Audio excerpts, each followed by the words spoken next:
Hey everyone, welcome to We're Talking Money. It's another short take, and we're looking forward to sharing a little information about Roth IRAs. More importantly, the 5 most common mistakes that we see. But first, what is a Roth IRA? So a Roth IRA, it's a qualified account, much like what you would be thinking of an IRA or a 401k. And that account, unlike a traditional IRA, grows tax-free. And those funds can be distributed to you in retirement, tax-free.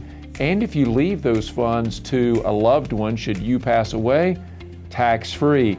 So this thing has a huge win written all over it. We're going to talk about the 5 most common mistakes. Dustin, what's the first one?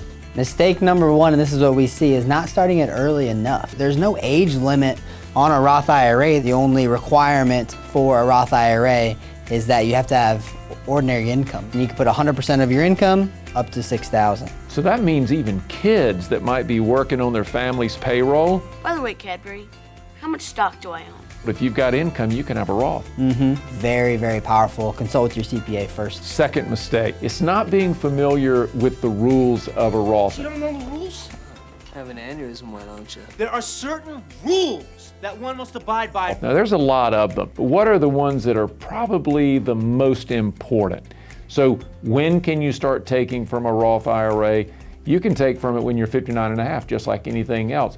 But you can also take from a Roth as a first-time home buyer. It's every 2 years that you've not owned a home, you're now going to qualify as a first-time homeowner. But if you don't need to get to that money, you are building wealth in a true tax-free environment. Another rule is that you can always touch your contributions. You can pull what you put in out.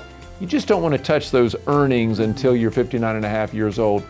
That's when the penalties would kick in if you did it prior to 59 and a half. But your basis, what you put into that Roth, Dustin's right, you can always get that out. Point 3, not being aggressive enough with the investments, or maybe not even investing the money at all. There's been times in my career where I've seen people have Roth IRAs and they've been sitting in cash. Compounding interest, 8th wonder of the world. Albert Einstein said that.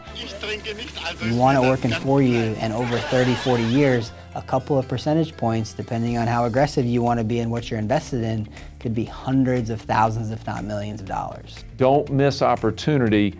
We see that not just in the Roth, we see that across the board. It's one of the most common investor mistakes, period. What about number 4? This is by far, I think, the most common. Believing that you make too much money to contribute to a Roth. What a mistaken belief. People think that's the case because if you make over a certain amount, the IRS says you can't get into a Roth. Well, the rules don't necessarily apply the way people interpret them. You can put money in a Roth, but you might have to use a backdoor method to do it. You might have to drop it into an IRA first, and then nothing in the rules from the IRS say that you can't immediately transfer that to a Roth IRA, and we call that a backdoor. You don't have a 401k with a Roth provision, you need to ask your employer why. You should have that. So the last and final mistake that we see is pulling the Roth IRA out first in retirement. Sure, it can certainly feel good because you can pull it all out and not have to worry about anything from Uncle Sam, but the flip side is after age 72, there's also no required minimum distributions on a Roth IRA, so this money can continue to grow and compound forever. 5 is, to me, one of the most important because so many times people don't run the math. And the fact is, if you're in a high tax bracket, you hit 72 and you've got these mammoth required distributions, you're going to be giving Uncle Sam a minimum of 30% in a case like that, maybe more. So yes, consider your tax situation. Yes, that has to go into the calculation. But generally speaking, for most retirees, no more earned income.